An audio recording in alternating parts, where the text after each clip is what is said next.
Thank you so much for agreeing to this podcast interview, Carmen. So I'm just going to introduce you for the listeners. Mm-hmm. So you are Carmen Joanne Ablack. You are a UK integrative body psychotherapy and Gestalt psychotherapist. You're the Director of Psychotherapy at the Gestalt Centre in London, UK. And you work as a trainer in other places as well. And you work with an embodied relational way, and you're particularly interested in diversity and identity processes. Yeah. Thank you, Alex. Yeah, I think that captures me fairly well. Yeah, brilliant. And I'm really happy to be here. Thank you very much. And I asked you to be here because I am writing a book called You Don't Have to Abandon Yourself to Belong. And as part of that book, I'm also very interested in speaking to people such as yourself to ask more about particular themes and topics that I've been grappling with in the book. Right. Yeah. Yeah. So I'm particularly interested in you being an integrative body psychotherapist. And I think one of the ways that we can abandon ourselves is by sort of disconnecting from our bodies. Mm. And I know for myself, I had that experience of sometimes of feeling a bit numb when actually I thought, well, I should be feeling something right now. And I know, it's not just common to me. And I know that even a lot of people I work with feel quite disconnected from their bodies. Yeah. Yeah. Yeah. I think that's true. And I think during COVID and post-COVID particularly, I see a way in which people lost touch with being embodied, being in their bodies and able to identify what's happening in their bodies because they weren't sitting in the presence of another. Like we're doing this, but you and I have met before and we've met in person. So we have an embodied sense of each other. Yeah.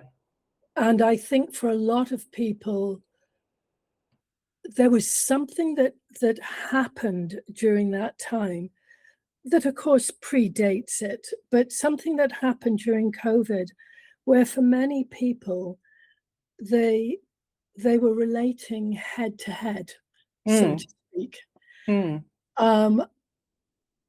And I think that added to a sense of loss and a sense of distortion in identity, because part of the process of being, we only have to think of, for example, I know you're a mother, we only have to think of holding the young child and, even as a godparent, which I am to one of my nieces, just that memory of the flesh to flesh, body to body, her being able to lean into my bones would have added to a sense of her knowing where she was in her body. And with the loss of physical contact, with the difficulties people face with not just being touched emotionally and psychologically, but literally the need for us to know where you begin and I end, particularly with children. It's something some of the people who work a lot with trauma talk about. Part of that is all the beginning of the child having a sense of belonging, yes, in the wider group, but more importantly, belonging to themselves. Yeah. And I think it's the belonging to self. So, I would say I don't have to abandon myself in order to have a sense of belonging to myself and to a wider community or in relationships. That's interesting. So you're kind of saying, as I'm understanding, that in order to be able to have that relationship to ourselves, our own bodies, ideally we would have had that connection and relationship with our mothers as well, the connection to their bodies, in order to have our own sense of and it would have been contact with parent, caregiver, siblings, even things as simple as playing tag at school. Okay. It's all about contact. It's all about, there you are, there I am. I'm touching your shoulder to let you know you're it. But it's a confirmation that you exist. This is at a very subliminal level. This isn't I'm not talking cognitive work. I'm talking more fundamental body experiencing. I'm learning about my body in relation to others. And of course, for some children, that isn't a pleasant experience. You know, if we turn the tag into bullying and pushing and shoving and pulling of hair and worse, then I might develop a very different relationship with my body. It might not be a positive relationship. It might feel that my body is a part of me that can be attacked. So I feel the vulnerability of my body. Which then would have a different effect. And of course, if I'm being bullied, have a different effect on any sense of belonging. And so I can imagine then we would want to disconnect from our body as well, if it is a place of vulnerability or a place of painful feelings, etc. We shut down our ability to sense into, because of course the reality is we can't disconnect from our body. Our body is working all the time, and our body and our mind, in my way of teaching and working, are not separate. We may be able to focus in on separate aspects, but I think more and more there is an understanding that I have an intelligence, might not be quite the right word. I have a way of making meaning in my body. I'm going to use a jargony word.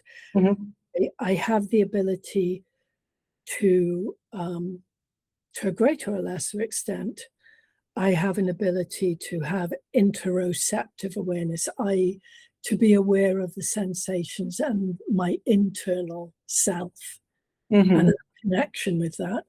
And the more we are wounded, the more we are traumatized, the more we have been controlled or criticized for being who we are, the less my interoceptive ability is there. So the less I'm able to sense my own self. So I think that's part of the area where I work as a therapist, is to help people develop their interoceptive awareness and then be able to speak from that awareness of my inside and how I am responding to you.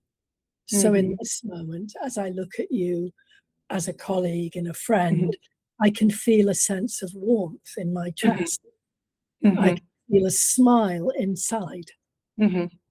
If, however, I have a more distrustful sense of other, whoever the other is, I'm less likely to be able to connect with the feeling, or what I connect with is fearfulness or anxiety.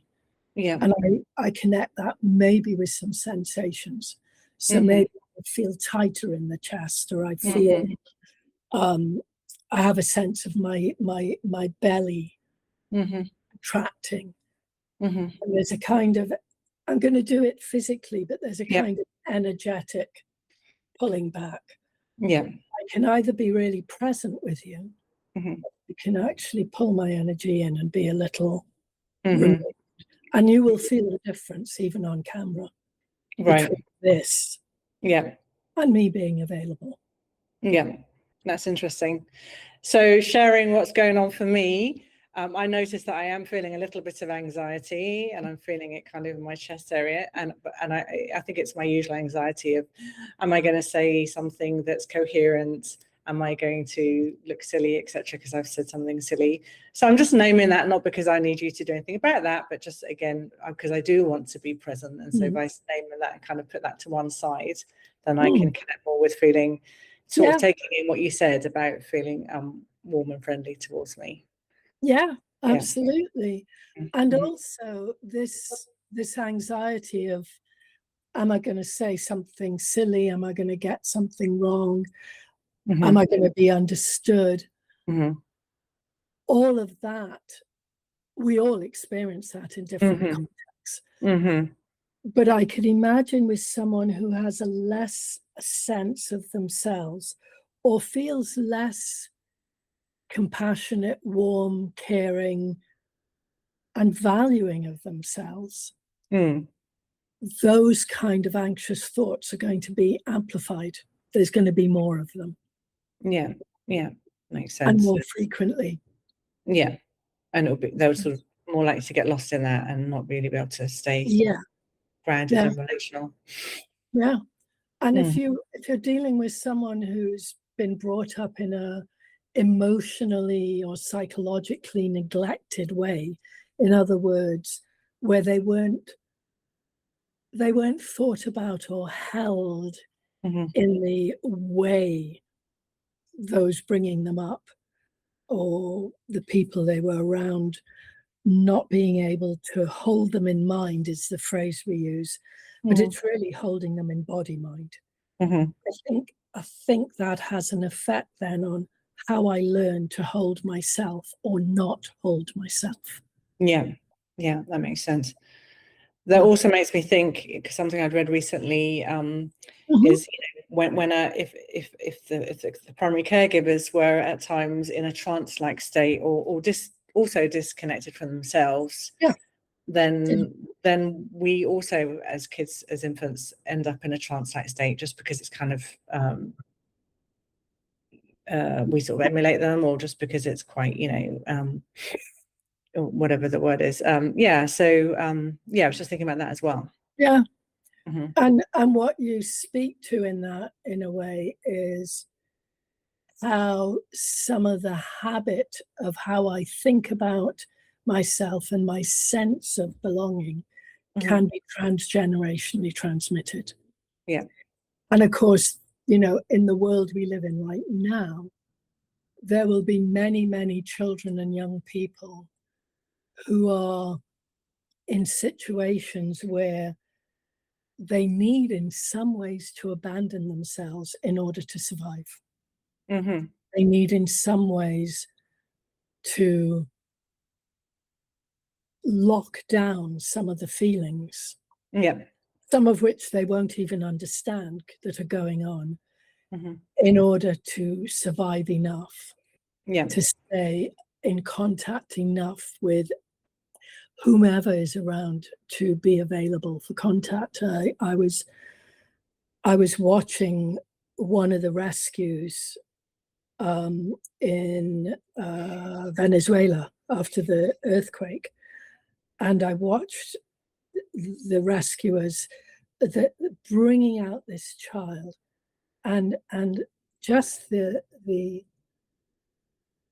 very instinctive relief of the child in just holding the rescuer as tight as they could.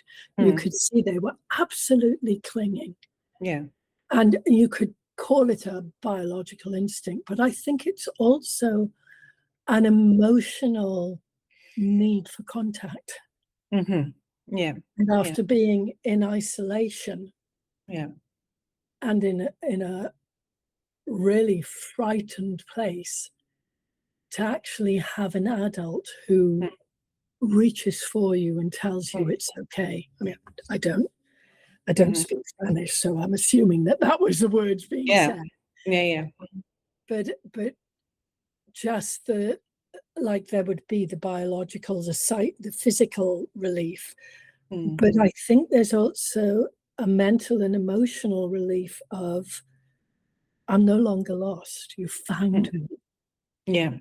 And that process of being found, however difficult the rest of their life will be, that moment of being found by another. Yeah.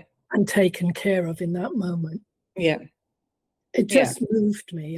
Yeah. I mean, I I feel found myself, moved hearing. yeah, I found myself thinking about that's a step towards belonging to oneself again, Yeah. and also feeling cared about Mm-hmm. in a wider community. Yeah, that's what I was also thinking about. I was reading that it's as much the trauma, or some would even say less the trauma, and what's even more stays with us most is how that is responded to, how that's acknowledged. Absolutely. Yeah, absolutely. Yeah. The traumatizing thing is the lack of good meeting after the trauma, or the lack of care, or the lack of not having a sense of being taken care of and reassured. If that's missing, and you know, for some reason I started off with children, but of course I work with adults, but I work with adults who will often be bringing the hidden part of their child or their childhood that they haven't been able to come to terms with because of the context and situation they've grown into as an adult. And then they come to Gestalt work, they come to being met in the here and now by someone else who's going, and we're here together working on whatever needs to happen. And they have a sense of someone collaborating with them, which they may engage with, or they may go, well, I'm not sure about this. Not sure I can trust you. And my job, of course, is to remain available no matter what the response. And to understand that, okay, I'm not sure about you, to really accept that and go, that's okay. You don't have to be sure about me. I don't need you to be sure about me. I just invite you to notice, and I'm still here with you. Yeah, I mean, even you just saying that earlier on just helped. I just felt relaxed a bit. I felt sort of held, even what you just said, that, you know, I'm here to understand and to be with you, even if, so I can imagine how containing that would feel, and doing something different in the present, right, to what they experience in the past.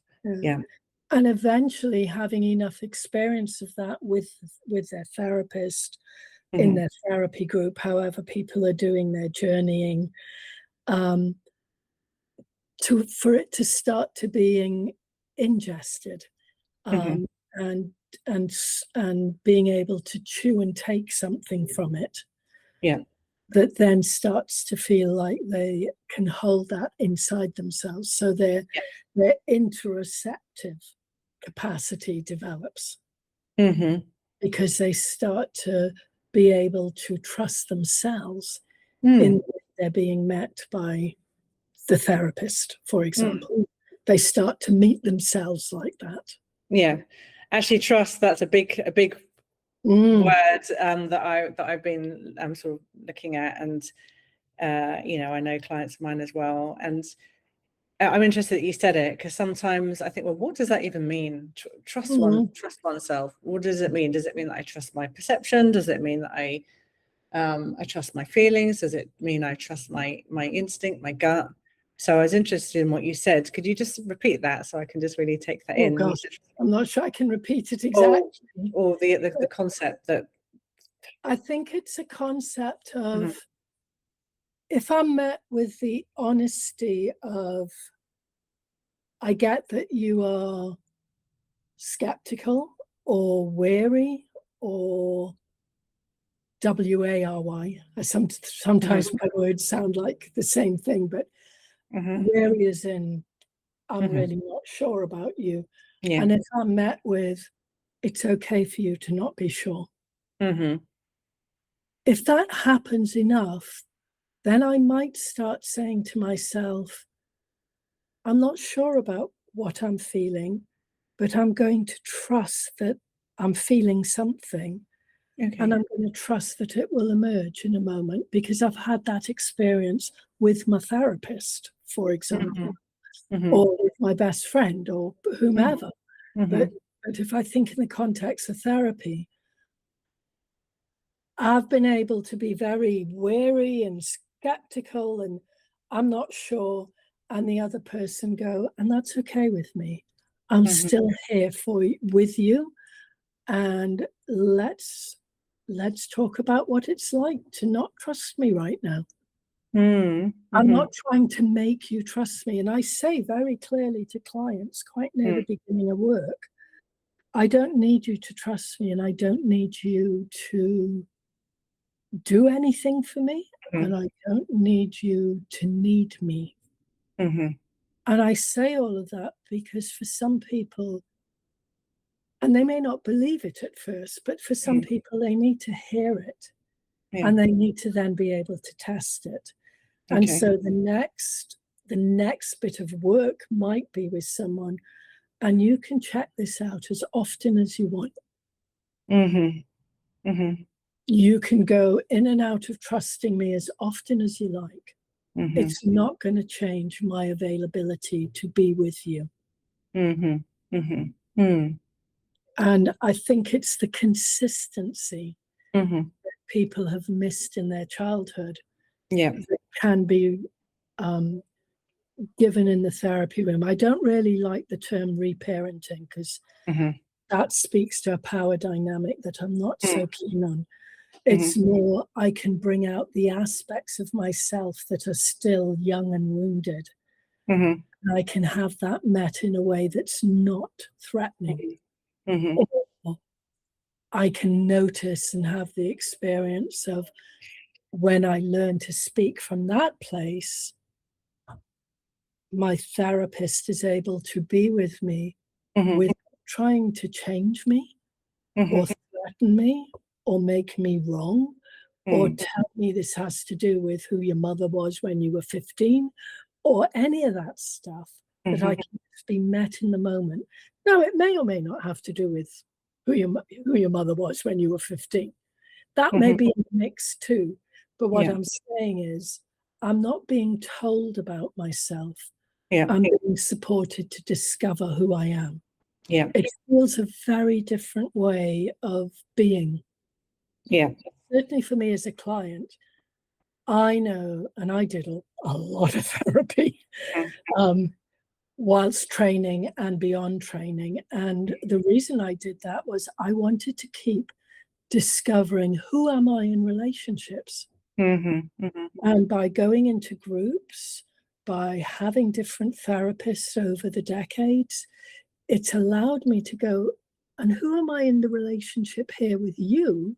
And how is that different to the relationship I had before with X or Y? And what do I discover more about me and the world? Wow, lots of things going off in my head, lots of questions, going different topics. But just coming back to the trust one, so I think what you're saying is, what's with it, that the two are connected. You can't really trusting ourselves and trusting the other. They're connected, right? But I think what I'm hearing you say is that by you creating the space and you don't need to trust me, you don't need to need me, and I'm here anyway. It allows us as an individual to sort of trust our wary feelings, trust our distrusting feelings, trust our anxiety. But then somehow it's also because of that then we can start in relationships, start to have more options or movement around them. Or maybe I'll try maybe be a bit less wary today, or maybe I'll play around with being a bit more available today.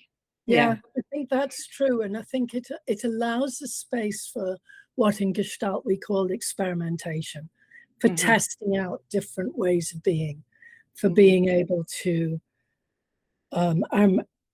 I'm remembering one particular client who I have permission to talk about.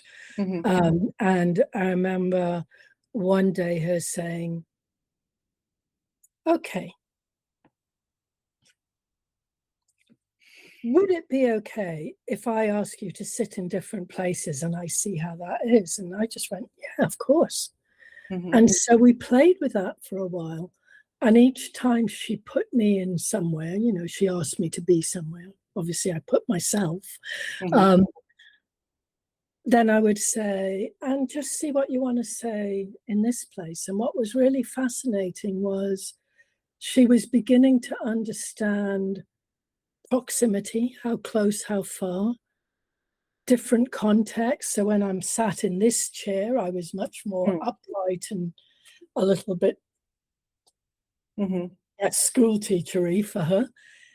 And that had a different effect. And then there was, and then I sat on a stool I had in the room at the time and was kind of in a more relaxed, slightly sloppy position. And I think what the client had done was bring in an experiment that allowed her to answer some questions she'd been having about, who are you for me? And we didn't make that wasn't made explicit, but by moving me to the different positions, she started to notice it changed how she related to me and herself. My question was always, what do you notice now in relation to yourself and where you have me placed? And what do you notice about what you do with me in this new position? What do I become for you? And it felt a really important, generated from the client experiment.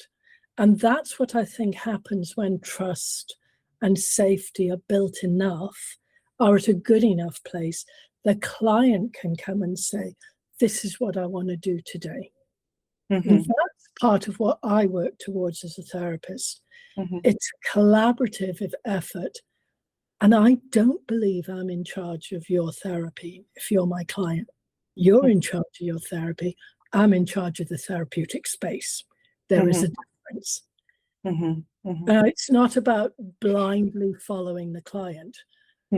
It's about there's enough relational engagement between us and acknowledgement of what's happening between us by both of us that allows some of that experimenting, checking out, making sense. And then I start to notice, I must, and when we stopped, they're saying, I didn't know whether you would keep going with that. And I went, I would be happy to keep going for the whole session. And she went, oh no, that would be too much. It was a moment of being able to say, okay, notice the too much. Yeah. What happens now? Yeah. And staying with that allowed her to really get, okay, I did this. And she was able to celebrate, I did this. I created this with you, rather than you got me to do this or you invited, it was much more, I'm in charge of myself here. I get to choose. Yeah. And that shifts the therapy into a different place. Yeah. I mean, and that fits perfectly with this idea that not having to abandon yourself to belong. So when there is safety and trust, as you said, that's when we can start to be more creative in sort of how we show up in relation to the other. Yeah, that's a nice way of putting it, Alex. I think it is. Because it is a development of creativity. That is part of it. It is refinding my creative soul in the work. I find that I can create. I can create my environment. Albeit there are all sorts of restrictions that people have to deal with. I'm trying not to go into, because I teach, it's really difficult to keep. Okay, don't go into that. That's like teaching.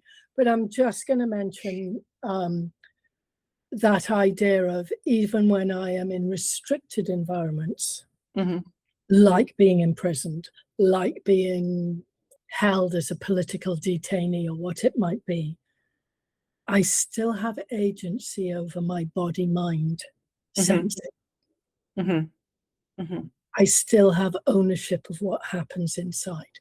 Sometimes it's harder to keep track of that, and sometimes it's easier.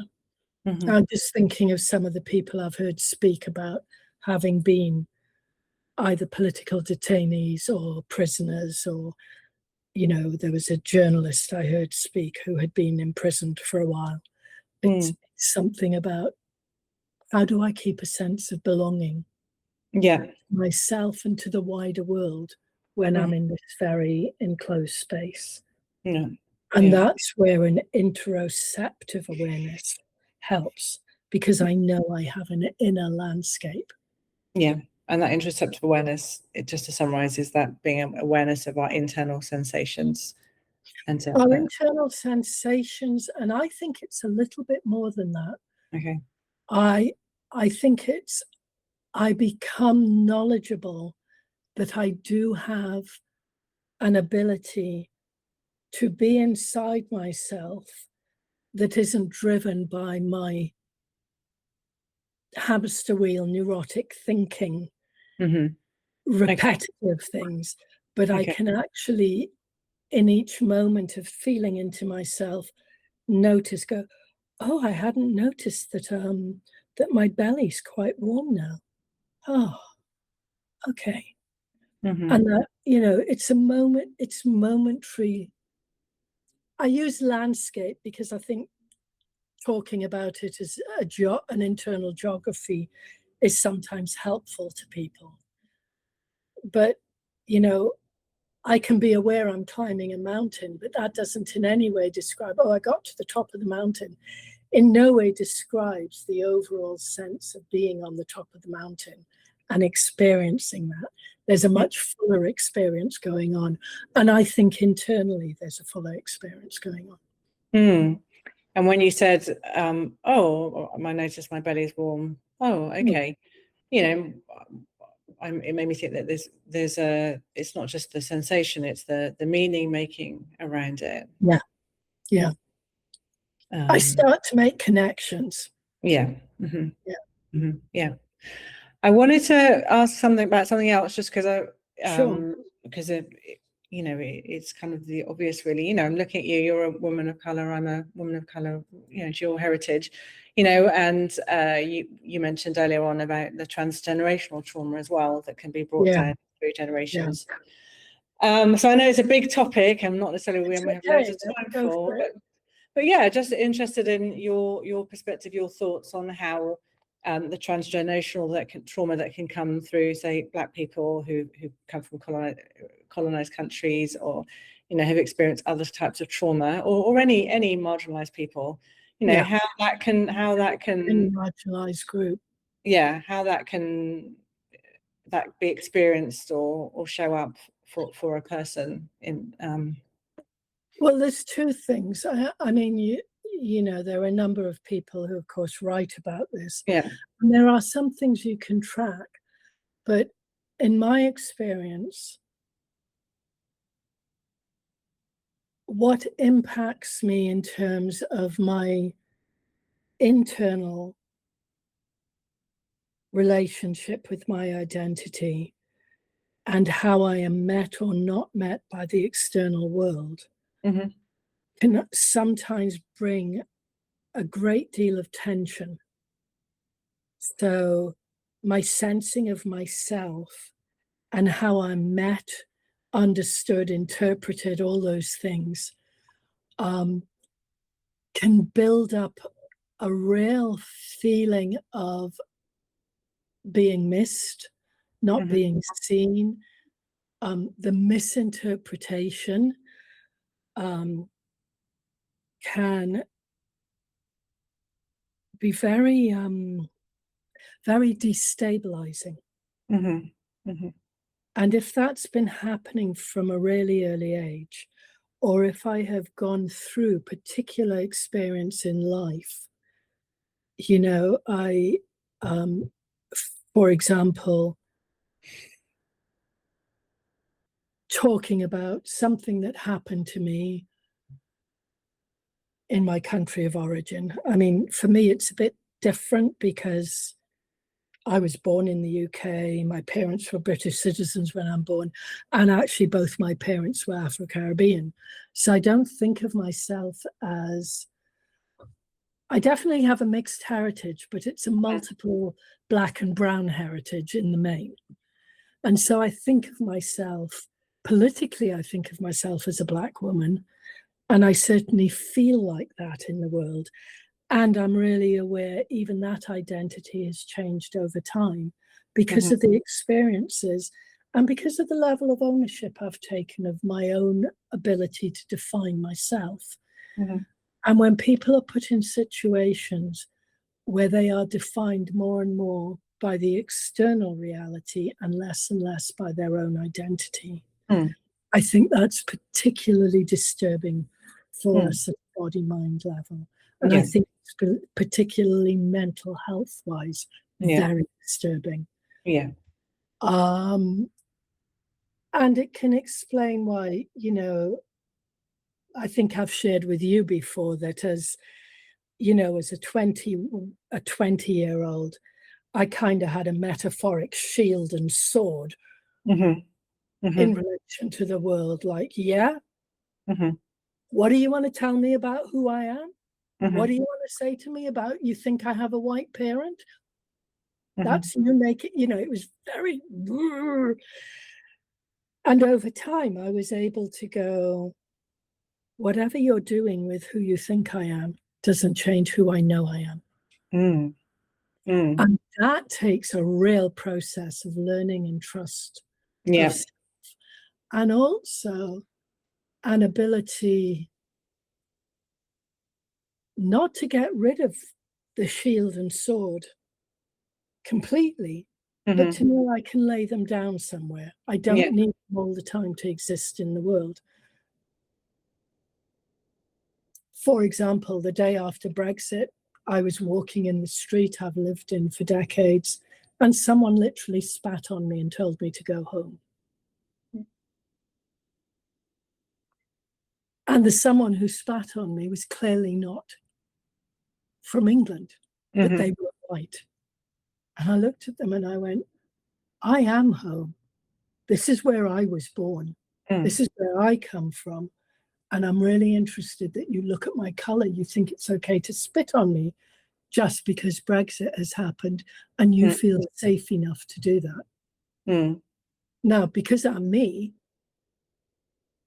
I was able to go, and the shame is on you.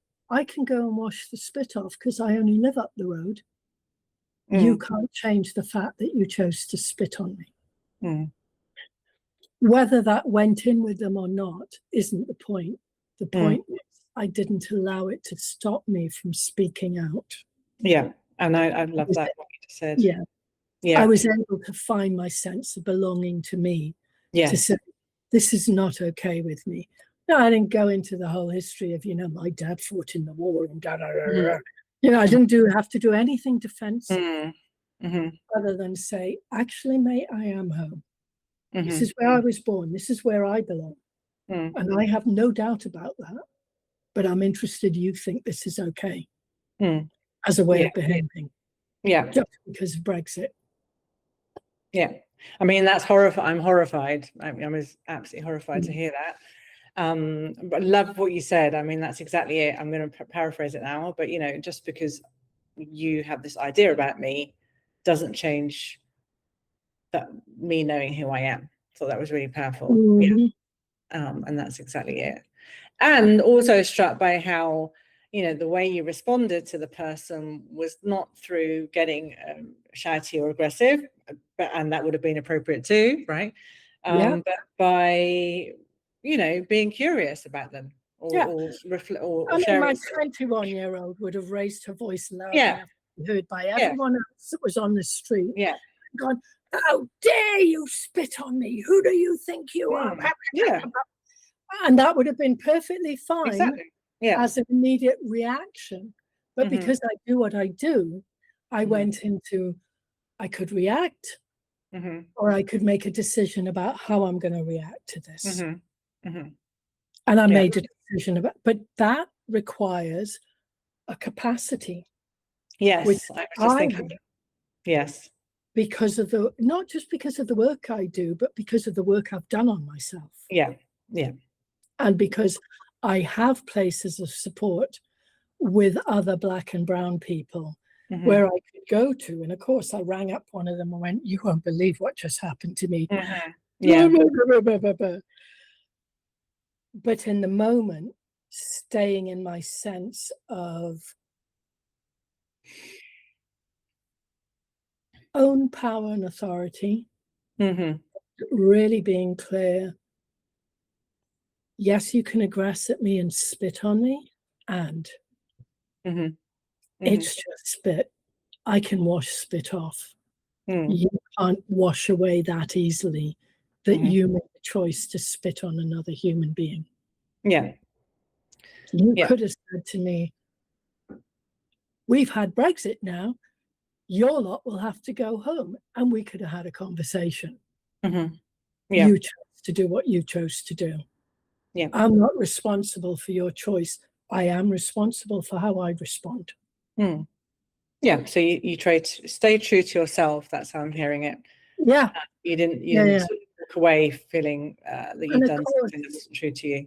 Yeah. And, you know, had I been a 15-year-old Muslim girl in a hijab and been spat on, I could imagine how frightening and intimidating. And, you know, the bit of me that was going, there was a part of me going, really, you're going to spit on me as a grown woman who's clearly at least 30 years older than you?